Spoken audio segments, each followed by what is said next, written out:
이 부근이시라면 안전하게 운행하시기 바랍니다. KBS 교통정보센터에서 정현정입니다.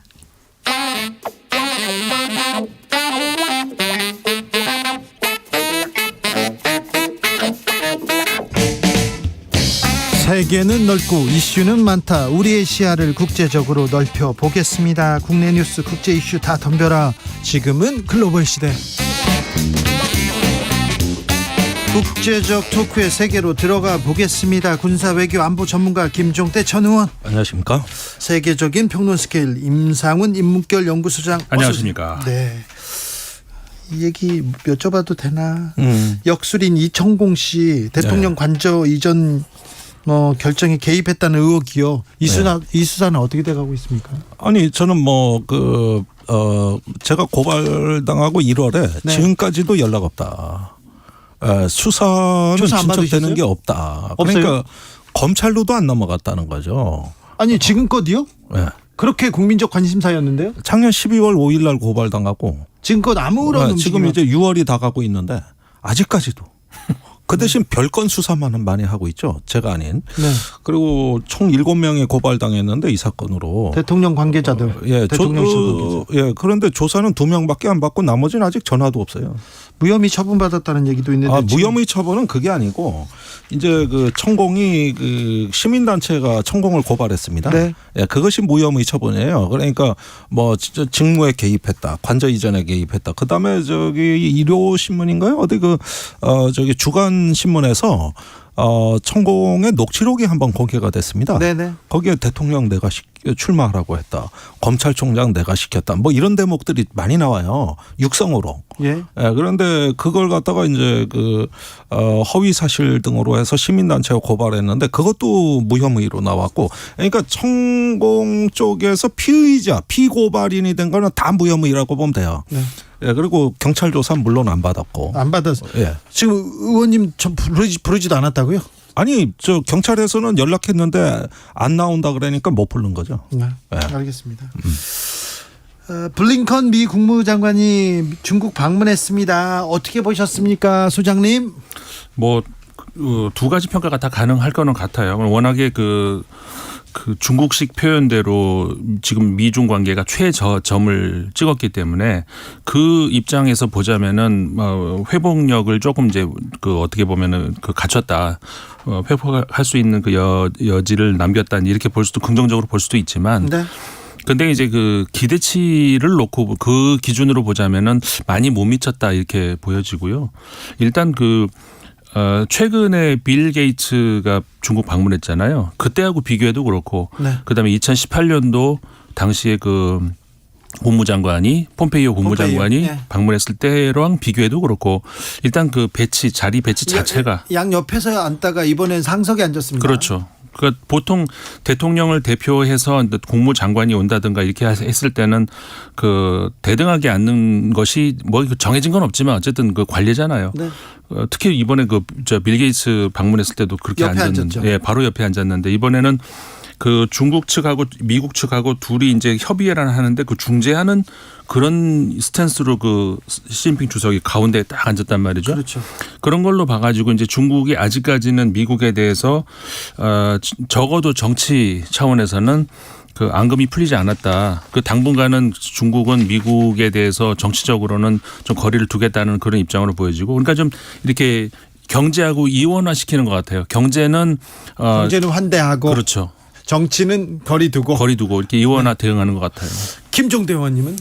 예, 먼저 얼마 전에 블링컨 장관의 방중을 앞두고 그레이엄 앨릭슨이 포린 어페어에서 아주 재밌는 글을 기고했습니다. 1961년에 존 F 케네디가 냉전주의자였다. 아주 셌다. 네. 그런데 2년 후인 1963년에는 소련하고 협력하겠다 그러면서 평화주의자로 돌변했다. 네. 왜 그랬을까?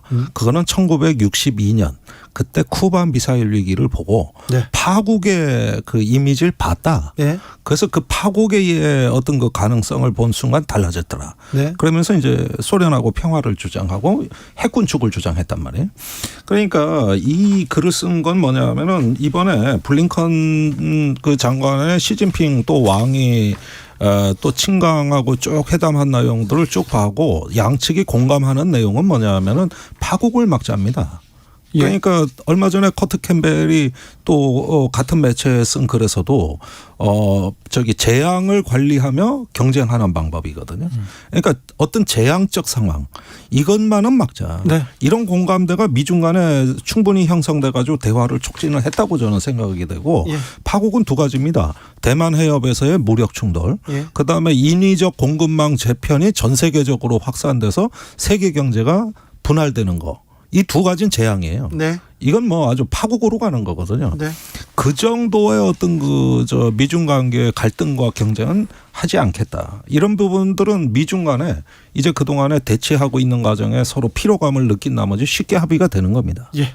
그런데 문제는 대만 해협에서는 말이 안 통해요. 예. 이 부분에 대해서는 물러설 수가 없다고 합니다. 예, 이거는 너무 평행선을 걷기 때문에 양측의 견해 차이가 너무 심하고 서로 뭐 저기 영어하고 중국어 못 알아들을 말을 서로 해야 되니까 그래서 군사 한라인 이런 부분에 대해서는 중국은 절대로 그거 합의해주면 군사적인 대화 해버리면 미국의 행동의 자유를 우린 줘버리는 거다. 마음대로 대만 해협에 이제 들어와서 위협할 거다. 이렇게 인식을 하니까 진도가 안 나가요. 그래서 여전히 불신이 있다는 거예요. 네. 네. 자, 이 부분도 이 뉴스를 어떻게 들으셨는지도 궁금합니다. 북한에서 김영철 과거에 남북 정상회담, 북미 정상회담을 주도했던 노동당 대남 비서입니다. 김영철 전 비서가 다시 복귀했다는데 그러면 대화로 나선다는 겁니까? 이렇게 읽어도 됩니까? 대화보다는 저는 강경한 흐름 쪽에 무게를 두고 싶습니다. 또요. 예, 그러니까 김영철은 강경과 온건을 다 대표하는 묘한 인물입니다. 그러네요. 2010년에 북한의 총정찰국장이었잖아요. 네. 그때 천안함과 연평도 사건이 일어난 겁니다. 네. 그 이상 강경할 수가 없어요. 그렇죠. 예, 그런데 또 2018년에 남측하고 대화하던 통일전선 부장입니다. 네. 이건 또 뭐예요? 그러니까 이 가장 극단적인 어떤 강경 흐름과 극단적으로 또 파격적인 어떤 대화 흐름을 다 이 사람이 주도했고 네. 그다음에 트럼프 대통령을 만났잖아요. 네. 그래서 미국에 가가지고 트럼프 그렇죠. 대통령하고 회담하고 네. 특사 노릇했고 폼페이오하고 협상했고 이런 인물이에요. 그런데 그동안에 어떤 북미 정상회담의 실패 그다음에 계속되는 북한의 어떤 수세적인 어떤 형국에서 통일전선부장으로 격하됐다가 정치국 위원을 박탈당한 거죠. 그러다가 최근에는 통일전선부장마저도 리성건한테 물려주고 완전히 야인이 돼 있었던 겁니다. 근데 이번에 복귀했어요. 네. 이거는 어느 쪽에 중점을 둬야 되냐? 그럼 온건 쪽이냐? 아닌가요? 저는 강경 쪽에 일단은 단기적으로 네. 거기에 좀 중점을 두고 싶고 다만 이 사람에 의해 가지고 큰 판을 다시 짤 때 네. 이때 한번 다시 예의주시해봐야 된다는 거예요. 소장님, 대통령이 네. 다른 거 물어볼게요. 네네네. 그래도 되죠? 네, 그럼요. 대통령이 프랑스 갔어요. 네. 엑스포 유치한다고 이렇게 연설도 하고 그렇습니다.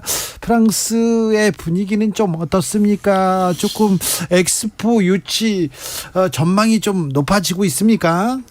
사실 프랑스에서의 분위기는 그게 누구의 잘못은 아니지만 사우디아라비아에 네. 좀 더 유리한 쪽으로 가 있는 건 사우디의 맞고요. 독주였는데 네. 조금 경쟁이 됩니까 지금? 근데 그러면 프레젠테이션이라도 좀 잘해야 되는데 그것도 좀 늦게 가셨어요. 아, 그래요? 근데 심각한 문제는 아니었는데 어쨌든 그런 일이 있었고 그래서 이렇게 한 번 상영했다가 다시 한번 상영하고 그런 일이 한 번 있었는데 그런 것들이 전체적으로 좀 분위기를 전환시키는 데 있어서는 그래서 조금 저는 제가 한국 사람이라서 그런지 몰라 좀 아쉬움이 있고요. 네. 아직까지는 전 세계적으로 지지를 받는 나라는 사우디가 좀 더 많다. 네. 이렇게 보여집니다. 이렇게 근데 늦게 뛰어들었는데 그래도 국민적 기대를 이렇게 키워놨다가 이거 좀 걱정됩니다. 그런데 투표 제도가 좀 묘하게 돼 있는 게 네. 이번 11월에 이제 총회에서 투표인데 네. 결선 투표제가 있더라고요. 여기에서요? 예. 그러니까 첫 번째 투표에서 네. 3분의 2를 못 얻으면 네. 그 3분의 2를 넘기는 후보가 없으면은 2차 결선 투표를 1, 2위가 하는 거예요. 3분의 2. 예. 예. 그런데 결선 투표 가겠네. 여기서 지금 제일 불리한 게 이태리 로마란 말입니다. 네. 여기가 제3 후보라고 봐야 돼요. 네. 그러면 탈락될 가능성이 높겠죠. 네. 1차 투표에서. 그러면 그 로마 표가 어디로 가느냐. 말하자면은 지금 어차피 사우디에 불리하면은 네. 이 역전할 수 있는 방법은 유럽 로마표, 남유럽표를 끌어오는 방법밖에 없는 거거든요. 네.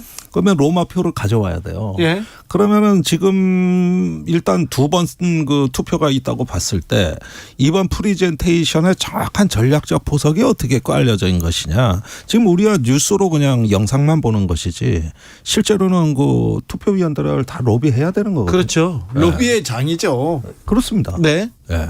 그래서 이런 면까지도 보면은 이게 끝나봐야 끝난 거다. 네.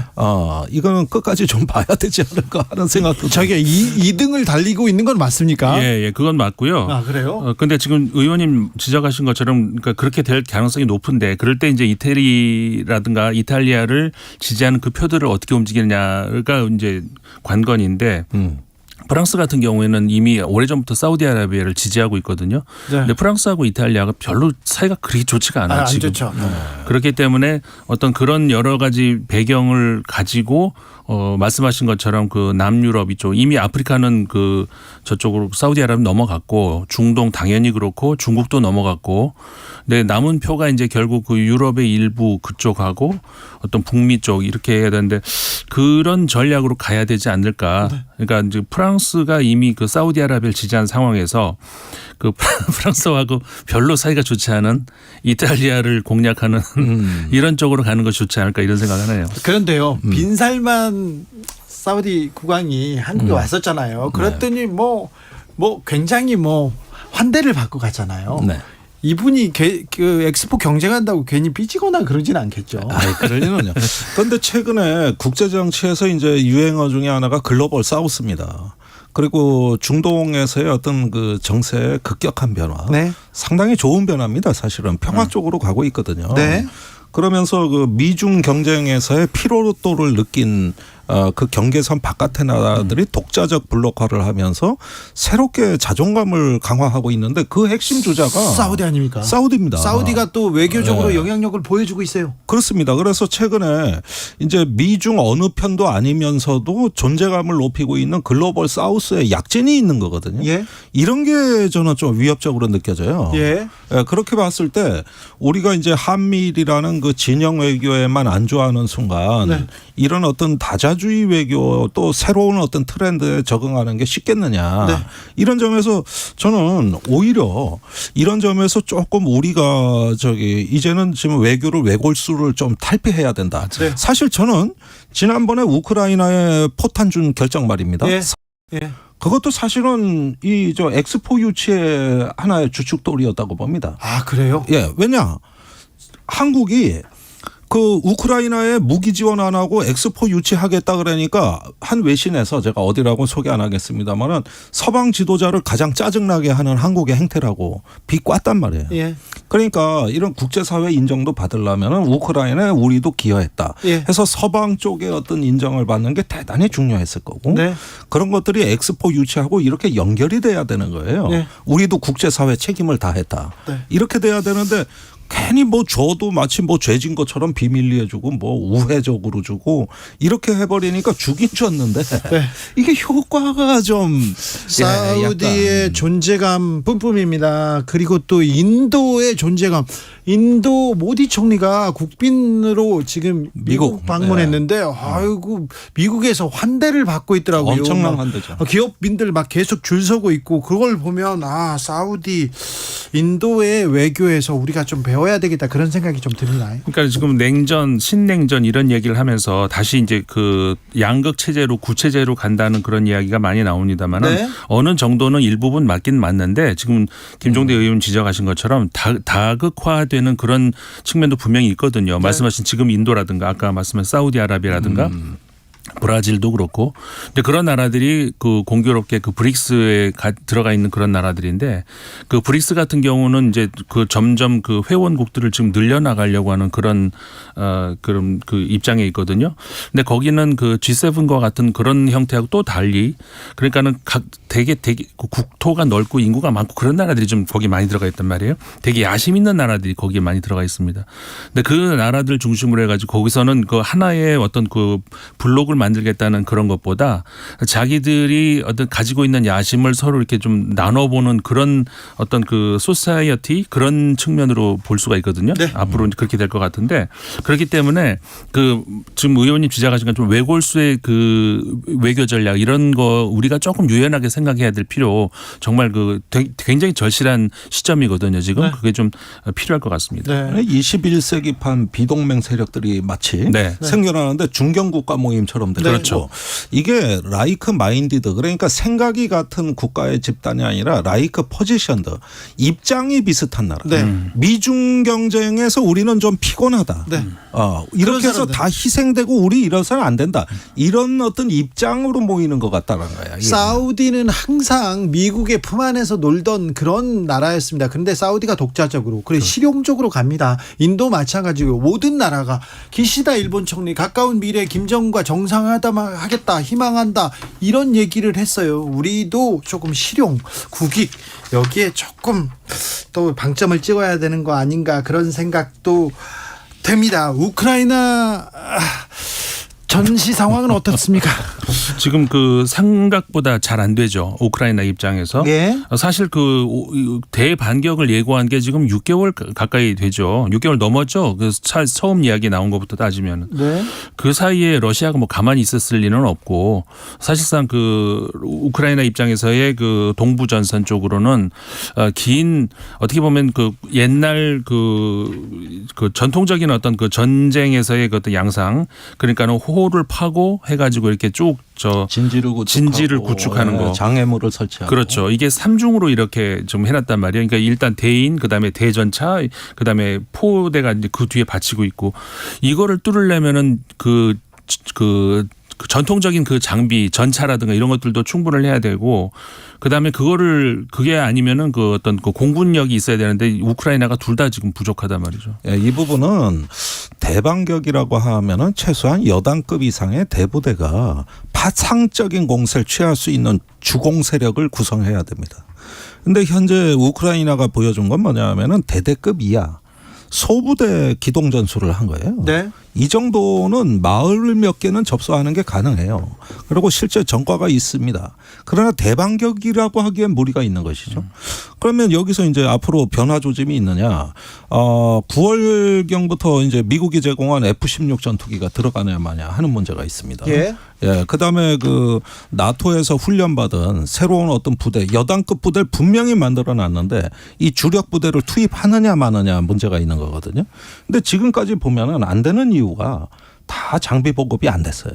네. 그러니까 지금 소문난 잔치에 먹을 거 없다고 결국은 지금 우크라이나가 여전히 재래식 장비 또 그나마도 부족해서 지금 군수 지원에 어려움을 겪는 걸 보면은 이제 서방이 과연 충분한 장비 지원을 했는가에 대해서 일단 물음표를 던질 필요가 있고요. 네.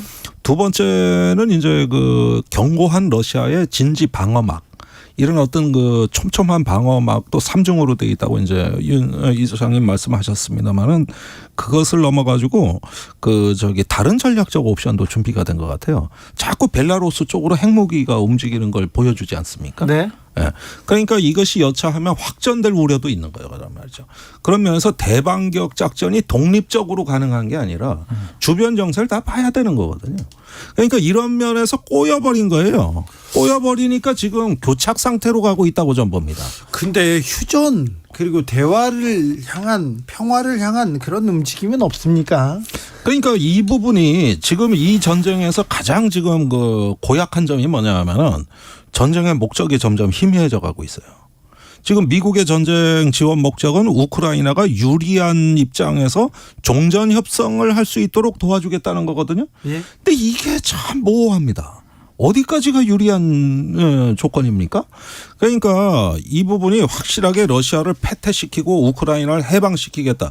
뭔가 좀 명확한 전쟁의 목적이 설정이 돼야 되고 거기에 맞는 수단과 방법이 정렬이 돼야 되는 건데 이게 보면은 초기에는 러시아를 실패 국가로 만들겠다고 하다가 이젠 유리한 종전협정 얘기를 하다가 그러니까 이렇게 모호한 전쟁의 목표를 하게 되면 왜 싸우는지 모르는 거에 돼버려요. 그게 베트남 전쟁하고 이라크 전의 실패 원인이 바로 거기에 있는 겁니다. 그러니까 지금은 서방 세계가 집단지성을 마야 돼요. 우리가 이 전쟁을 왜 하는가를 분명히 해야 집단 지성을 되고 뭐라고 모아야 된다고. 모아야 된다고. 아. 예. 그래서 이제는 이 전쟁을 왜 하는 것인가? 또 어떤 수단이 그 목표를 달성하는데 동원 가능한가? 이런 것들 전략 토의가 있고 조금 분명하게 전쟁을 해야 될 것 같습니다. 전쟁이 끝날 기미가 보이지 않습니다. 참 안타까운데. 한국 전쟁도 휴전 얘기 나오면서부터 시간이 한참 지났잖아요. 네. 2년 더 지났죠. 예, 그러니까 네. 실제로 전쟁을 막 하고 있는 그거보다 우리 휴전 얘기 나와야 되는 거 아니야라고 하면서부터 더 긴 시간이 지났기 때문에 그런 여러 가지를 봤을 때 우크라이나에 아직까지는 그 진짜 휴전 그 테이블에 앉을 때까지 아직 먼 것 같아요. 그때 한국 전쟁 때도 극동군 사령부에 내려온 미 본토 지시는 지진만 말아였어요. 그러니까 교착 상태가 되는 거예요. 계속 버티고만 있어. 버텨라. 네. 그러니까 이기는 전쟁이 안 되는 거예요. 그렇게 하다 보니까 비극적 모호한 전략이 그때도 마찬가지였다. 예, 모호해진 거죠. 네. 그러다 보니 나중에 이것이 휴전이 그냥 3년이나 걸려가지고 됐는데 네. 지금 우크라이나에서 유행어가 코리안 시나리오입니다. 한국 전쟁. 예, 그 말을 하면 다 알아들어요. 네. 우크라이나는 그게 무슨 얘기인지 다 알아듣는다. 알겠습니다. 또 저한테만 눈에 들어오는 뉴스인데요. 해외 자금 은닉한 한국타이어 조양래 회장 그리고 장남 이거 45 과세를 했거든요. 금융소득 불법 금융소득 얻었다고. 근데 이 세금 안 내겠다고 이 세금 과세 이게 취소해달라고 했다가 비자금 계좌다 과세 정당하다고 졌는데요. 외국에 스위스에 그리고 조세 회피처에 부자들이 정치인들이 많은 계좌 가지고 있다는데 여기에 대해서도 좀 관심을 가졌으면 우리 검사들이 그런 생각해 봅니다. 김종대, 임상훈 두 분 감사합니다. 감사합니다. 저는 내일 오후 5시 5분에